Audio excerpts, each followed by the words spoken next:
ole kho thlang tui puya thlasik sanghaman lai kan thlir sun zom le anga jingkar ania alama ang reng fu maya hetiang hianin luikama sanghaman tu te po luinar lampanin anhanin kar chole ta trau mai ania sangha hi luinar lama anman masa thina ni ti kha kan soi to a ti hianin van sang lama tangin kho thlang tui puyom dani kan han thiranga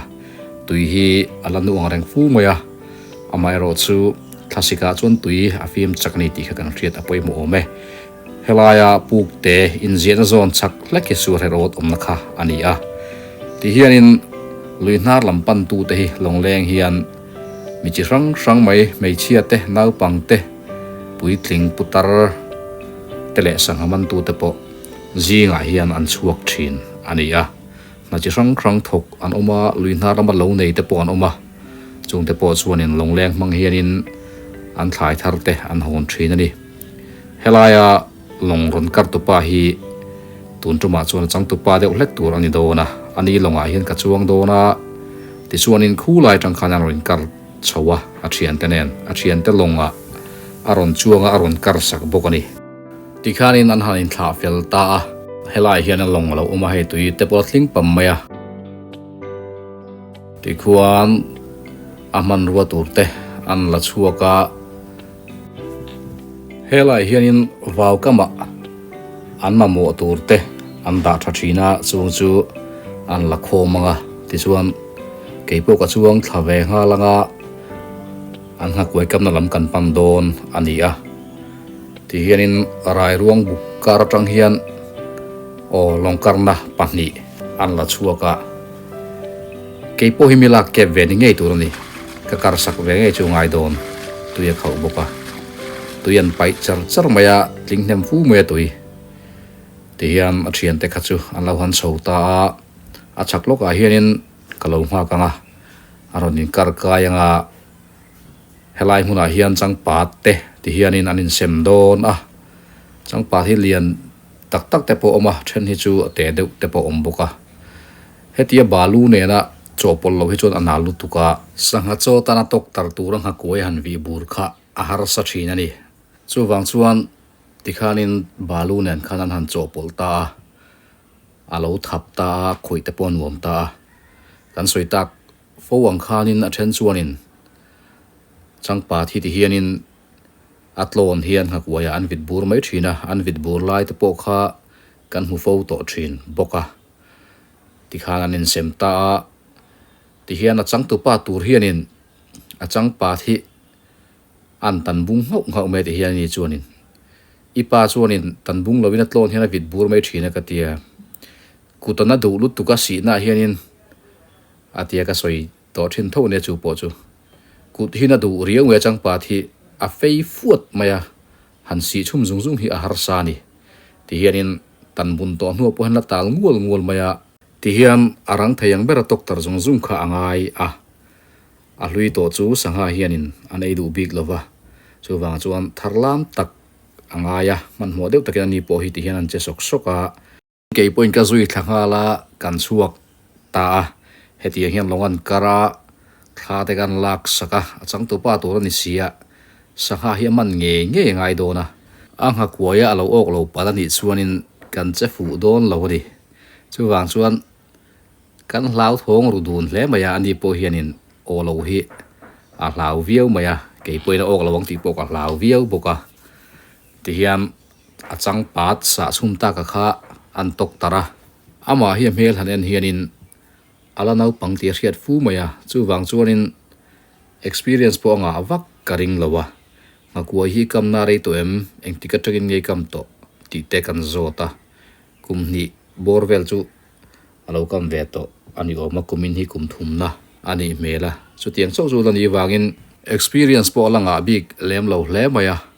so lai sorin sanghaman thei em mai kumin sang hi le som ni pania classic sanghaman tu te si ka ngatun lian ron man masatu berkha aron in kar chho ve mek boka kan veilam sira hianin mi panin hetiang hian an kuren an lo ena ha chon tok tar mek bokani ti chuanin hei achang tu pa hianin ni zan lama sangha tok tar nang ha kuai lian hi an check kual vela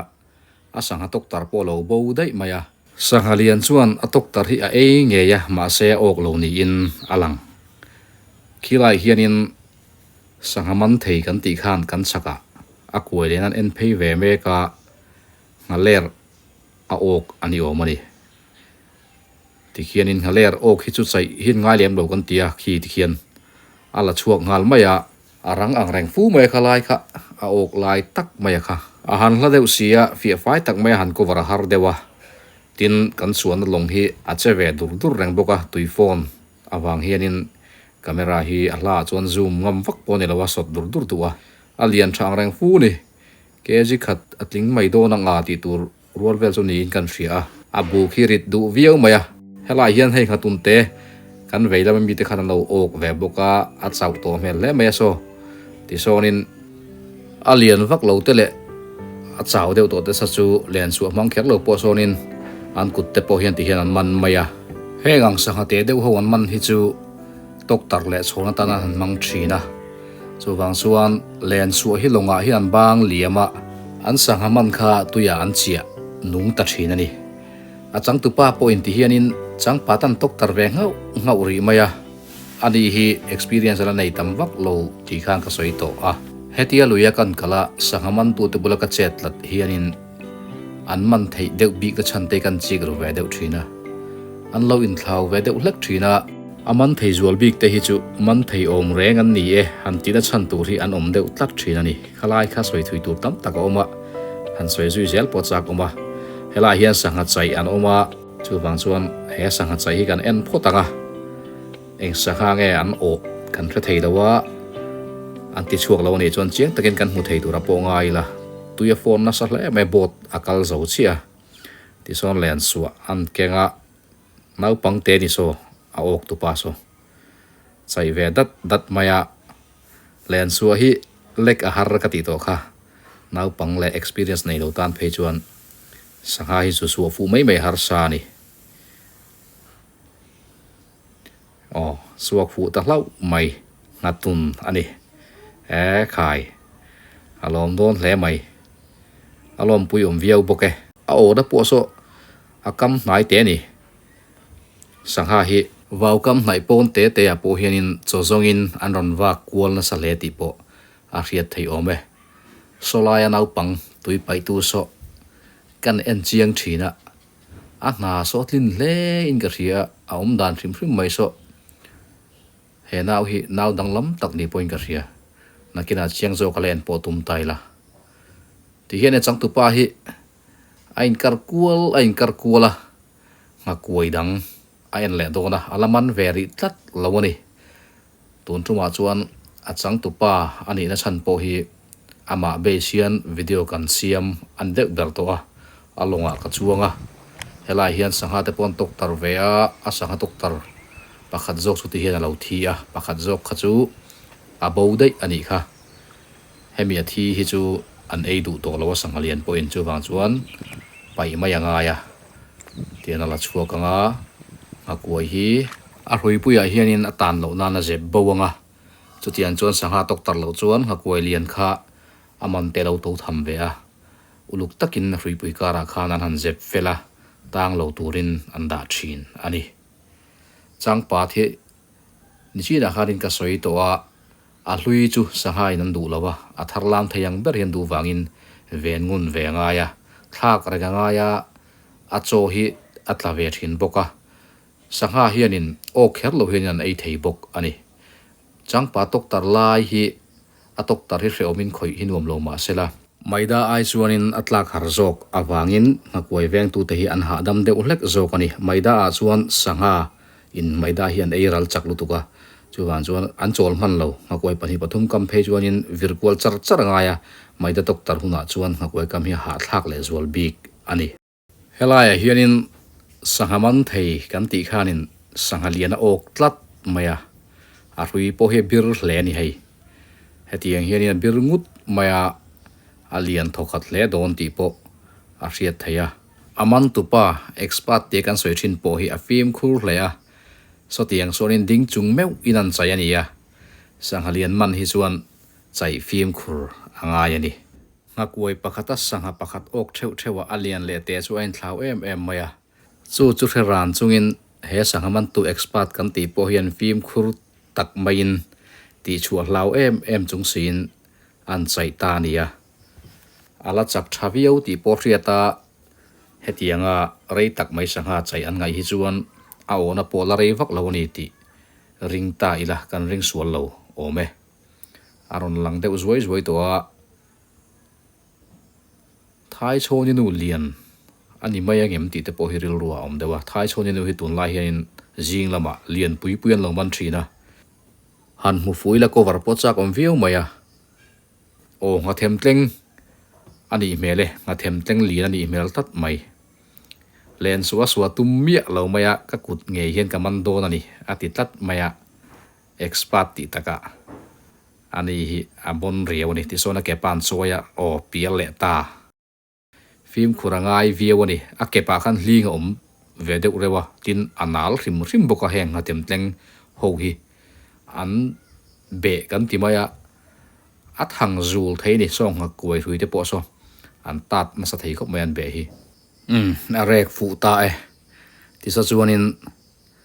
ala chuak thei ta lian thang reng fu mai hei ke ji som borvel chu ani mayanga lian angreng hle maya hanenu da hei aman tu pamal puya hianin a lian dai mai ani chuwang chuan patling bop pakhat aya len chuan ke ji som chu atling ngei tura te pokan ngai ngot a bop lian deuh le bop te deuh te pokar chu hlaviau thonga ti hianin nga kuai liana o ka khanga kuai po kan muanga akam sira khanin ain o kani a hlotling fu maya heti hi chuan sangadang po man lem lo po ni sela hlotlin na thokhat chutling ta tho ani kg a zathum som nga ania nga tun tenen a re thi ai nang veka nga ler po kha hai ta hian abula khanan daron khai lang zoi no pang hianin a ler po kha atui hle don maya heng ka them tleng po hi atui ka ti khop mai ke chuanin ngangiai te hi chuan tluk lo takani ain han lei nga them tleng hi sanga risel tak mai omega 3 paitam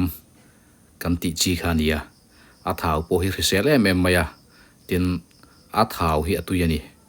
ngangiai nen hi chuanin asa hi en thau ka ti khop maya masala ten han siamila vai siam dawa siam anga ya ahang po hianin atui tho ahanga siama atui dan chu ro mui vekila ti chonat lor dupta motia purun sen le an thur mui nen han chu mila atui em maya tin vai siam po hian tui boka sanga tui chu ni asa hi sanga lian sa ti taka hianin mathem tleng sa hi sanga tui pol ani tlat chik tak hian sanga hi ka ei ve thinin ka in thria hela hian hatun ni chi da no pangina man kha chiek deuh takin kan han enanga ti chuanin long tui pai tu pa kha ni ani hi hei a mel hian anula a mel kan en wang hian he nau pang hi nau pang enge mo tak ani in ka ria i miro pui tak ani yang ti lam khachu ka soi theilo ma se mi ring nget tak mi zinget tak nei ma ni narin om mi tin mi taima tur chel